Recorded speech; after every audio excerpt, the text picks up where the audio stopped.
Se trata sobre un tema ya muy hablado, otras veces predicado, lo prediqué en la pandemia a través del canal virtual. Posiblemente lo hayan oído por otra parte, pero el tema que tiene la Biblia es Jesús calma la tempestad. Vamos a leer el versículo 23 y dice de esta manera: y entrando él en la barca, sus discípulos le siguieron. Guárdese esa palabra, los discípulos le siguieron. Y aquí que se levantó en el mar una tempestad tan grande que las olas cubrían la barca, pero él dormía. Y vinieron sus discípulos y le despertaron diciendo: Señor, sálvanos que perecemos. Él les dijo: ¿por qué teméis, hombres de poca fe? Entonces levantándose reprendió a los vientos y al mar y se hizo grande bonanza. Y los hombres se maravillaron diciendo: ¿qué hombre es este que aún los vientos y el mar le obedecen? Padre bueno, gracias. Una mañana, Señor, espectacular para hablar de tu palabra, para tomar consejo, para adquirir sabiduría, para poder, Señor, ampliar el conocimiento. Muchas gracias por el pueblo reunido. Te pido lo bendigas, lo guardes, le regales, Señor, discernimiento sobre esta palabra. A mí, Señor, como hombre, cúbreme, guárdame, Señor, en la sensatez y la prudencia, porque como hombre vengo a predicar la palabra, Señor, y necesito también la humildad tuya, esa que tenías cuando predicabas. Señor, muchas gracias porque esta palabra, Señor, viene de tu boca. Tu Espíritu Santo la va a direccionar a cada uno conforme su necesidad, conforme lo que tú le des a conocer. Padre, en el nombre de Jesús, muchísimas gracias, Señor. Amén. Amén. Lo que vemos en este pasaje, entre los personajes, Jesús, por supuesto, los discípulos, posiblemente haya gente otra ahí, pero lo que vemos es una tempestad.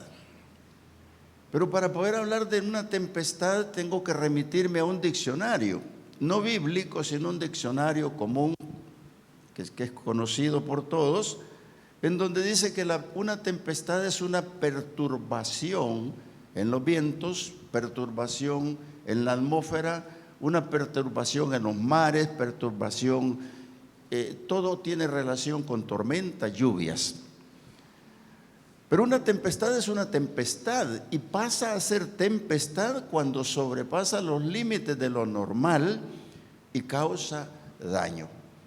Pero quedémonos con que es una perturbación violenta de la atmósfera. Ahora, esto se daba en el mar de Galilea continuamente. ¿Por qué razones? Porque el mar de Galilea está a un nivel bajo el mar. Y además de eso tiene colinas alrededor, montes alrededor, que le hacen formar esos vientos huracanados, esos vientos fuertes, esas tempestades, y se daban muy a menudo. Las podemos ver cuando en las barcas los hombres que las usaban el tiempo, no usaban medidores, ni usaban cosas, ni timones como ahora tienen los barcos, pero capeaban las tormentas y las pasaban. Pero yo, como quiero hacer un paralelismo esta mañana con relación a las tempestades, a las tormentas, tengo una pregunta: ¿cómo se originan las tormentas en el mar de nuestras vidas? ¿Cómo se originan las tormentas en la vida individual de cada uno de nosotros? Pero también, ¿cómo es posible, cómo podemos buscar calmar las tempestades cuando verdaderamente azotan? Yo te tengo una buena noticia esta mañana, que el único que puede calmar cualquier tempestad, que es aplicable también la tempestad a otras cosas en el ser humano, como las deudas, las separaciones familiares, la infidelidad, como lo es también la economía en las empresas, como lo es también el miedo, el temor y muchas cosas más que se convierten en tormentas, pero se vuelven tempestades. ¿Cómo calmarlas? Solo Dios puede. Y eso es lo que yo digo que esta mañana, que solo Dios puede. Por eso quiero hablarle un poquito sobre el tema: confía en el Señor para preservar tu vida. En primer lugar, si Jesús está en tu viaje está garantizado. Si Jesús está en lo que tú emprendas a hacer, te aseguro que si tienes a Jesús contigo, hay garantía. ¿Por qué? Porque elegiste bien tu barca para hacer algo. Y pregunto, ¿será tu transporte realmente de la mano del Señor? En este caso, los discípulos están al lado del Señor porque van en una misión con Él, una misión en campaña evangelística, y están caminando como misioneros. Pero noten ustedes lo que ocurre en el versículo 23 cuando dice: y entrando Él en la barca, sus discípulos le siguieron. Ninguno se quedó, se subieron. Ellos sabían que podía lo impredecible del mar causar una tragedia, podía lo impredecible del mar darles una sorpresa, o podían haber llegado al otro lado salvos, sin dificultades. Pero era un viaje misionero que había que cumplir, y por eso iban con el Señor. Yo sigo preguntando, ¿cuál es la barca de tu destino? ¿Qué es lo que tú has propuesto en tu vida? ¿Cómo lo vas a usar? Y cuando hablamos de barca, estoy hablando de un medio de transporte navegable, pero estamos hablando de que vamos a zarpar, vamos a ir a algo. La pregunta que formulo es: ¿habré invitado al Señor a ese viaje? Hermanos, esta es una pregunta que nos debemos de hacer como creyentes, como cristianos verdaderamente creyentes en el Señor. ¿Por qué? Porque vale la pena siempre ir y preguntarle al Señor. Pablo era uno de los hombres que antes de moverse de un lugar a otro le preguntaba al Señor. Tanto así que se encontró con aquel varón macedonio y otros más que se encontraron, el profeta Agabo, que le decía: no vayas. Y él decía: el Espíritu Santo me habló. Yo en lo personal quiero comentarle, yo cada vez que voy a salir, yo tengo en mi oficina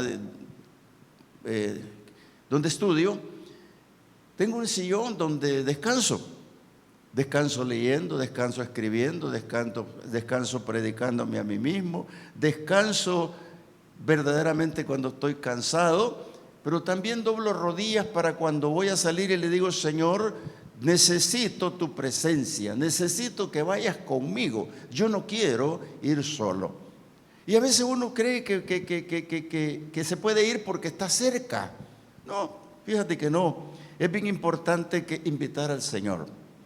Yo venía a predicar acá a Popa un domingo, por cierto, acababa de pasar el invierno, y me cayó una llamada por ahí en una curva de las calles del otro lado.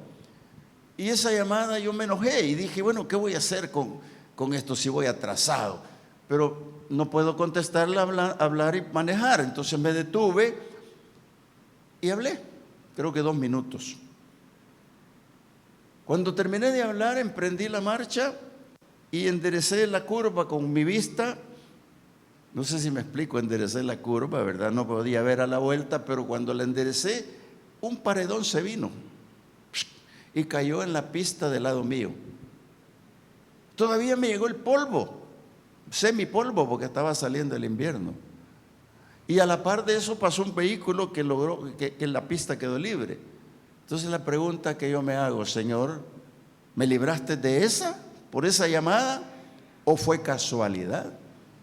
No, no es casualidad, hermano, porque cuando tú invitas al Señor a lo que vas a hacer y vas a emprenderlo, el Señor va contigo, te va a guardar en cualquier momento. No creas ni estés pensando que cuando te fuiste a trabajar o andas en lo que andas haciendo y no invitaste al Señor, puede ser que estés solo, pero Dios es bueno. Entonces los discípulos le siguieron. ¿Qué pasa cuando no te quieres embarcar? Noé tuvo un problema.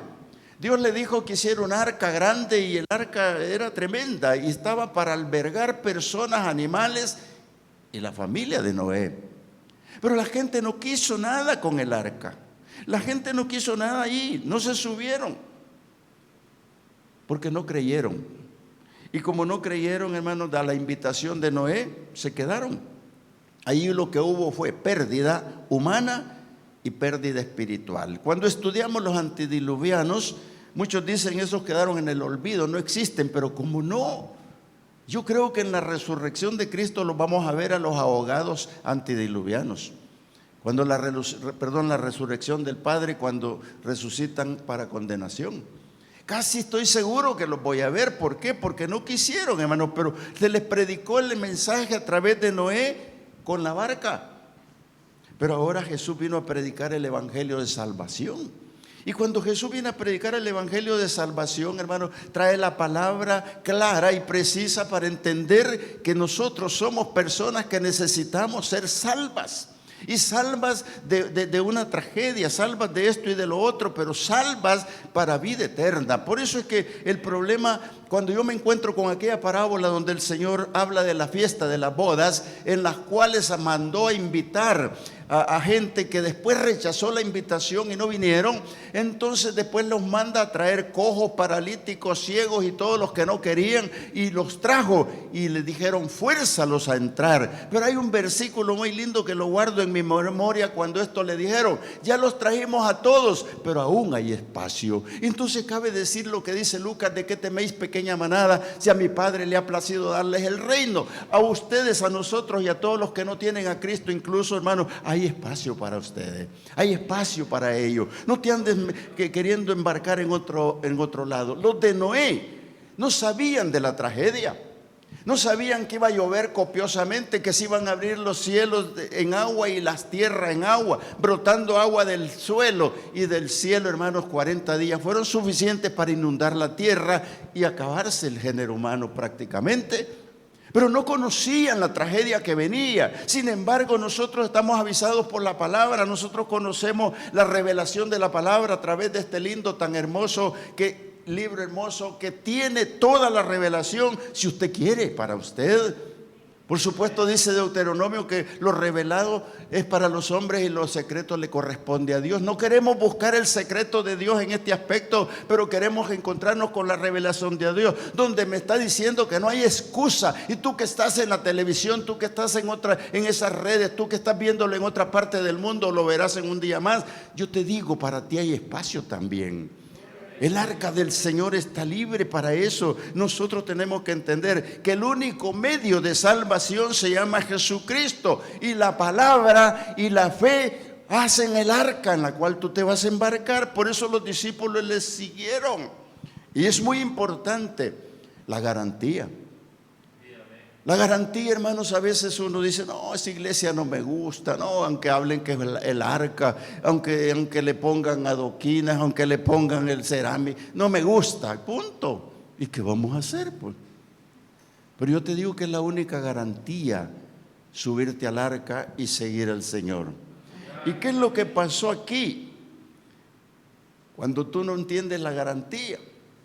Cuando tú abordas un avión, tienes garantizado el pago de tu muerte, porque te van a dar un seguro, aunque sea pírrico, no sé si la palabra se acepta, pero cualquier cosita, porque te cobran un seguro por el abordaje. Si te subes a un crucero, igual. Si te subes menos en tu carro, ¿va? Bueno, hay gente que tiene seguro, pero la garantía del evangelio está en Cristo. Porque Pablo lo confirma cuando dice en Efesios 1:13, dice: habiendo oído, habiendo creído el santo evangelio de verdad, fuiste sellados con el Espíritu Santo de la promesa, el cual son las arras de la herencia adquirida hasta la disposición final. Eso es garantía. Todo lo que compramos pedimos siempre garantía. Y aquí, hermanos, solo consiste en creer en la expiación de Cristo, creer en su muerte expiatoria, y eso es el seguro de vida que tú tienes para poder entrar en esa barca. Por eso la iglesia debe saber que la barca del Señor está asegurada. La barca del Señor está asegurada, ¿por qué? Porque Jesús es el Señor. Y en este caso, leo el versículo 25. Voy a leer el 24. Y aquí se levantó en el mar una tempestad tan grande que las olas cubrían la barca, pero él dormía. Hermanos, era suficiente que fuera el Señor allí, aunque estuviera dormido. El problema, hermanos, es cuando tú tienes el problema, la gran tempestad, la gran dificultad y no tienes a Cristo en tu corazón, no lo tienes a tu lado, no lo tienes contigo. Pero todo el que cree en el Señor Jesucristo y cree perfectamente bien quién es Él, ese echa mano de Él de inmediato, amado hermano, aunque esté dormido. Aquí el Señor está dormido porque su categoría de hombre se lo permite dormir. Él se cansaba, le daba hambre, tenía todas las condiciones de un ser humano siendo Dios, pero Él dormía. Pero los discípulos saben que está allí. Si tú te recuerdas en uno de los pasajes, cuando ellos se fueron sin el maestro, que ya lo he predicado también, se fueron y lo dejaron. Estaban sin el maestro, luchando contra el viento y el mar. Pero ahora lo tienen allí. ¿Por qué? Porque Jesús es el Salvador aunque esté dormido, hermano. ¿Sabe qué es lo que hizo el Señor? No inmutarse por las olas que dice que cubrían la barca. De seguro le salpicaban, pero él tenía deseo de dormir. Él sabía en su omnisciencia que esa barca no iba a perecer porque ¿qué? Los discípulos le siguieron y habían creído en él. Así es la iglesia que sigue al Señor, amado hermano, cree en el Señor y cualquier tempestad, Él está pronto a solucionarla. Mira, lo que ha producido en ellos eso es un clamor.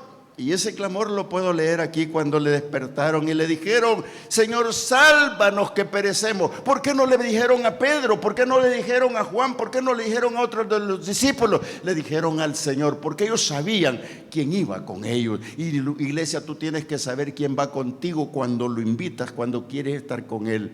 Déjame decirte, todo es impredecible. La ciencia misma no puede detener una tempestad. Hoy en día, hermanos, hay tanto equipo sofisticado que así chiquitito empieza el huracán y lo van vigilando hasta que le dan nombre, porque va a ser un huracán, una tempestad. Pero hasta ahora no he oído que alguien dice: ahorita que se está desarrollando, mandemos un avión con esto y lo otro para que se deshaga. No se puede. La ciencia no llega hasta allí. Por eso la palabra dice en Eclesiastés capítulo 7, está diciendo: ¿quién podrá enderezar lo que Dios torció? Porque esto todo lo hizo, dice el Señor, para que el hombre sepa que después de él no hay nadie.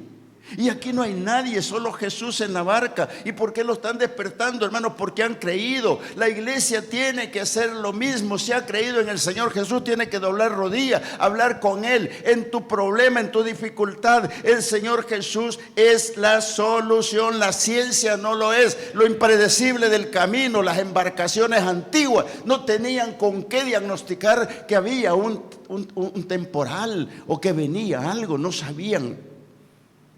Y es impredecible. Yo, estando en Roatán, cumpliendo con una misión de la embajada, que la cónsul y otros 2 amigos iban y me llevaron. Y en el retorno se vinieron ellos en vehículo y 2 pasajes veníamos en avión. Yo recuerdo que yo me di la última bañadita tipo 1 de la tarde y fuimos a almorzar, y ya ellos tenían un programa de retorno y el vuelo llegaba a las 4:30 y había un sol espectacular, lo máximo. Invitaba a quedarse, pero como ando uno trabajando invitado, no puede hacerlo. Entonces se abordó el avión.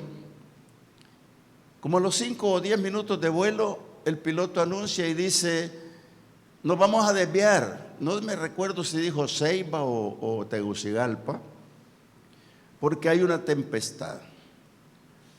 Todavía se miraba el sol cuando dijo eso. De repente, en 2 minutos, estaba completamente como que era de noche en el avión. Nunca había oído tronar un avión tanto así, hermano. Y empecé a encomendarme a Dios y decirle: Señor, ¿por qué estoy aquí? Se va a quebrar, este avión se va a quebrar. Y comienza uno a hablar, ¿verdad?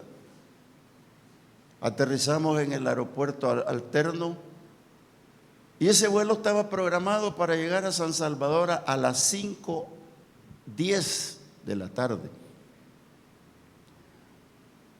Llegamos casi a la 1 de la mañana. Estoy hablando de lo impredecible. Porque de repente tú sales de tu casa y no sabes si va a llover o no, por decirlo así. Pero de repente sales de tu casa y no sabes si te va a atrapar un terremoto en el centro de San Salvador. No, ya no hablo de tragedias, mejor me remito a que Jesús tiene el poder sobrenatural sobre todas las cosas, y si tú te embarcas con el Señor, todo es positivo. Los barcos tienen salvavidas. Cuando tú te vayas a un crucero, lo primero que vas a ver y te muestran son las lanchas que están alrededor del barco, que te van a servir por si el barco tiene un problema. Esas cosas comienzan a bajar y en un orden a empezar a poner la gente de manera que ninguno perezca, pero eso no es la seguridad total. El Titanic, yo recuerdo haber leído de cuando lo botaron en agua, vale decir, eso se llama botarlo, lo botaron en agua, algo así se parece. ¿Qué pasó cuando un hombre se puso a mirarlo? Y creo que fue uno de los ingenieros y dijo: qué maravilla, qué preciosura. Eso está tan bien construido que ni Dios lo puede destruir, hundir. ¿Para qué dijo eso, hermano? Un hielito que no es ni del tamaño de él, lo rompió. Y comenzó la tragedia que ahora es historia. Entonces, ¿qué te quiero decir? Nosotros, los barcos de salvavidas y todo lo que te ofrezcan, el seguro de vida del vuelo, solo el Señor Jesús es el único que puede estar contigo en la tempestad. Pablo naufragó y Pablo le dijo: Señor, yo voy preso a Roma, voy encadenado, pero yo sé que tú vas conmigo. Y esa convicción que tenía Pablo tiene que tener la iglesia. Cuando la iglesia dobla rodillas y le dice: Señor, yo no me voy, no me muevo. Lo mismo le pasó a Moisés cuando le dijo: ¿quién eres tú? Yo soy el que soy. ¿Y qué le digo al pueblo? Que quién me envía, diles que Jehová te manda. Y si le dice: Señor, si tú no vas conmigo, mejor no vamos.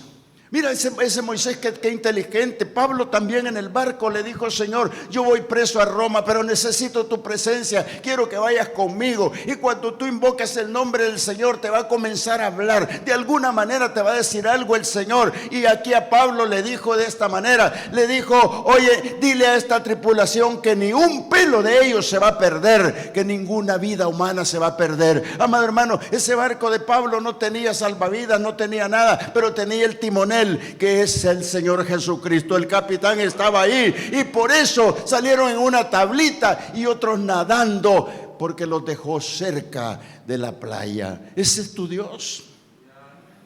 Por eso el arca de Noé, hermano, se parece a la iglesia, que es indestructible. La iglesia es indestructible porque el Señor dijo: en esta roca que es Cristo edificaré mi iglesia y el Hades no prevalecerá contra ella. Esa es la iglesia a la que tú estás ahora. Es la iglesia que tú te has permitido seguir a Cristo a través de ella. ¿Por qué el arca de Noé?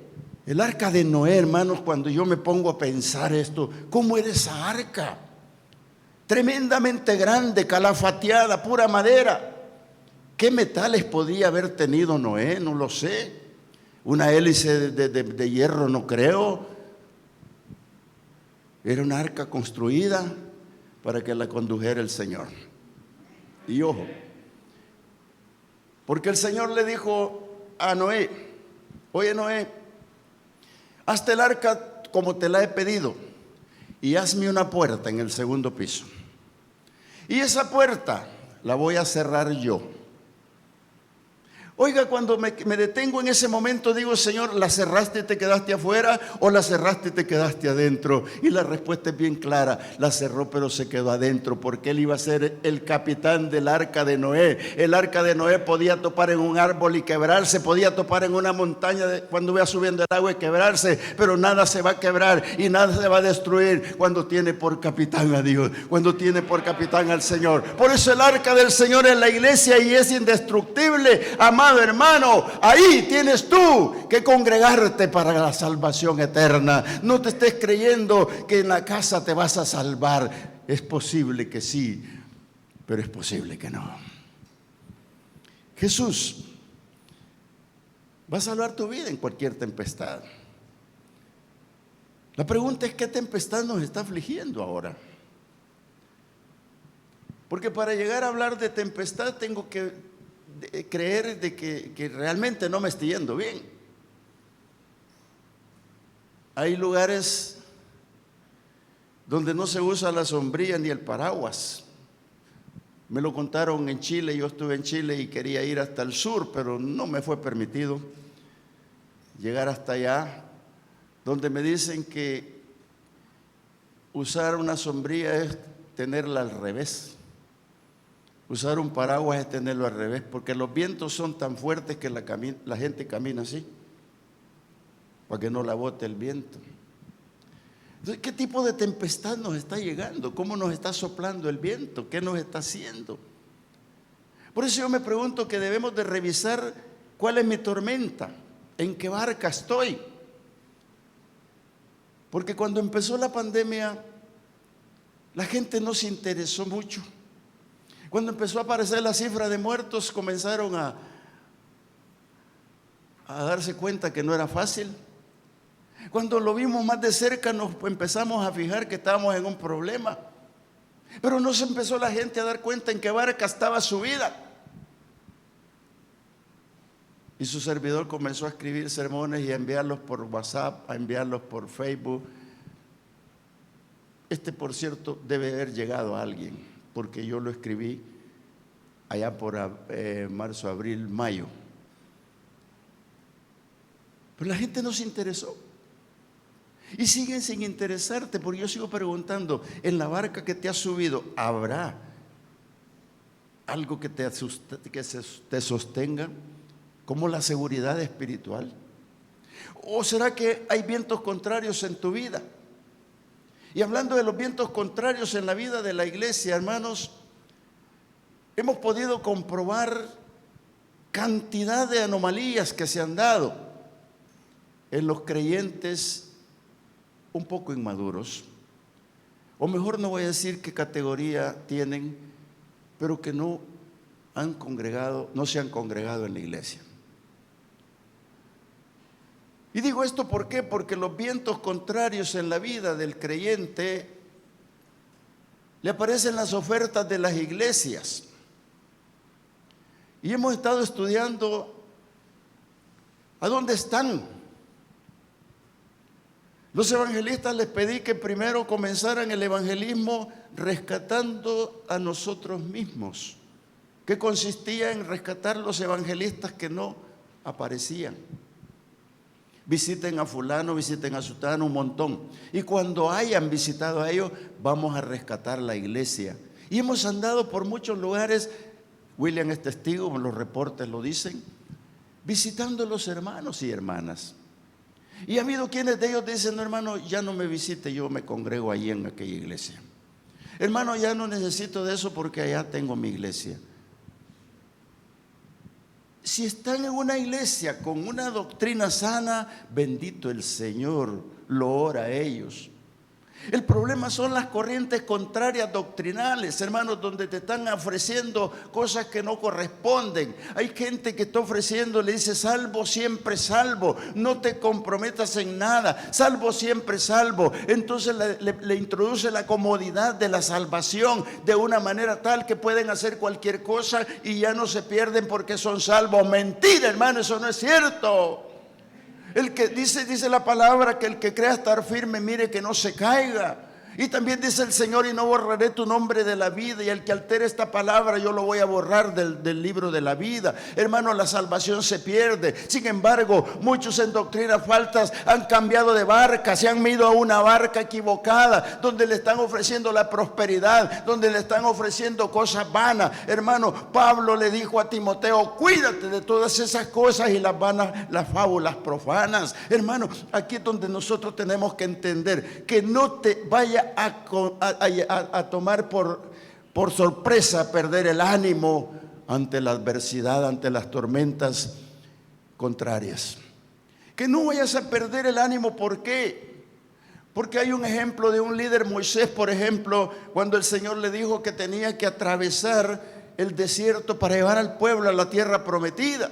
Pero en una de las tempestades de la vida del pueblo se encontró en Pi Hahirot, allá frente al Mar Rojo, sin salida. Pero este hombre sabía en el barco que se había metido, él sabía en el arca que estaba, él sabía que tenía a Dios por delante, y él sabía perfectamente bien que podía echar mano de él en cualquier momento, y ese era el momento frente al mar. Y frente al mar Moisés habló con el Señor y le dijo: ¿por qué te estás quejando? ¿Qué tienes en tu mano? Extiendes a tu vara y divídelo tú. Y se dividió el mar. ¿Por qué? Porque cuando tú tienes a Cristo en tu corazón y lo tienes cerca, ¿en qué calidad viajas tú en esa barca? ¿En qué calidad estás viajando? Yo te digo, asóciate con el Señor, asóciate con la iglesia, asóciate con la barca. Esto se llama, en resumidas cuentas, congrégate. Porque cuando tú te congregas, hermano, vas a perseverar y vas a afirmar la vida eterna. Vas a estar seguro de que la importancia que tiene la palabra. ¿Por qué? Porque los de Noé, vuelvo a insistir, no conocieron nada y murieron ahogados. Pero nosotros, hermano, hay gente que dice que deja para el final recibir a Cristo. Descaradamente, en algunos evangelismos donde he andado últimamente, o le he preguntado a personas, me dicen: yo voy a recibir a Cristo así como ustedes dicen, pero cuando ya me esté muriendo. Y yo le iba a decir una palabra grosera, pero le pedí al Señor que no me lo permita. Se llama desconocimiento, hermano. No tiene temor ni temblor por lo que pueda venir a su vida. Yo podía haberle dicho lo que voy a decir ahora. Cuando usted se esté muriendo, posiblemente lo atraviese el cerebro una bala y ni cuenta se va a dar y usted va para el infierno. Pero no le dije eso. Pero hay gente que quiere dejar para el final todas las cosas. Pero cuando tú te embarcas con el Señor, cuando como los discípulos lo siguen y lo siguen en la barca, lo que está ocurriendo es que estás asegurando tu vida. Por eso es que el Señor le dijo a Lot: corre, escapa por tu vida. En pocas palabras le dijo: si no te quieren seguir los demás, que se queden, pero escapa por tu vida. Y de hecho la mujer quedó hecha una estatua de sal. Bueno, dejemos ese tema para aparte. Pero Jesús fundó la iglesia por una razón. Es indestructible, lo dije ya.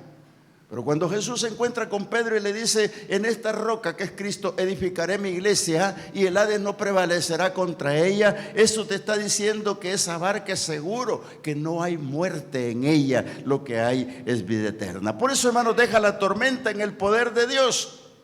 Mira, voy a leer el versículo 25 de nuevo. Y vinieron sus discípulos y le despertaron diciendo: Señor, sálvanos que perecemos. ¿Qué importancia tiene que lea esto? ¿Por qué? Porque ellos tenían a Cristo cerca. Y nosotros cuando leemos la palabra decimos y lo reclamamos, a veces hasta zapateamos y decimos: clama a mí y yo te responderé. Y queremos que el Señor nos responda, pero no lo tenemos cerca.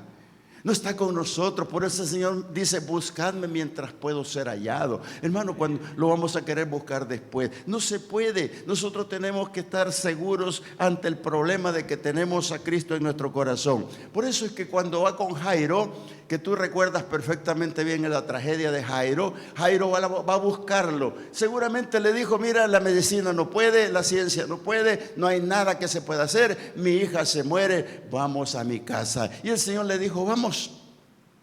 Y bajo esa fe de que el Señor va con él, va, porque va con él. Y en ese momento, cuando se le cruza otro milagro que hacer al Señor y se atrasa, llegan los empleados de Jairo y le dicen: no molestes más al maestro, tu hija se murió. Oiga, cuando el Señor escucha esa palabra que vienen a los oídos de Jairo, se parece cuando vienen al oído de la iglesia, hermanos, cuando tú comienzas a bajar el ánimo, cuando comienzas a bajar tu fe, cuando te empiezas a dar cuenta que no funciona. Pero esta palabra que el Señor le dijo: no temas, cree solamente, tu hija vive.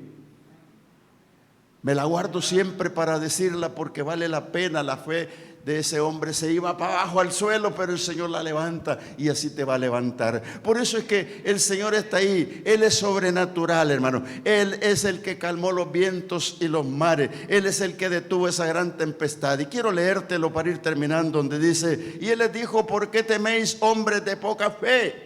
Y levantándose, dice, reprendió a los vientos y al mar, y se hizo grande bonanza. ¿Sabe, hermano, que cuando tú tienes a Cristo en tu corazón, cualquier dificultad, cualquier problema, y tú vas de rodillas, vas a llorar, vas a gemir, pero el Señor te va a atender? ¿Por qué te lo estoy diciendo? Porque Él quiere que haya bonanza en tu arca. Él quiere que haya bonanza en tu corazón. Y bonanza tiene dos explicaciones, pero la que se ocupa para esto del mar es serenidad y tranquilidad en las aguas de reposo. Amado hermano, amada iglesia, yo creo que nosotros no tenemos que irnos a perder por nada, porque el Señor es tu Salvador.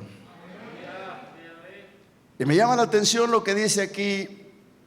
Vamos a omitir por qué hombres de poca fe. Otro día vamos a hablar de eso.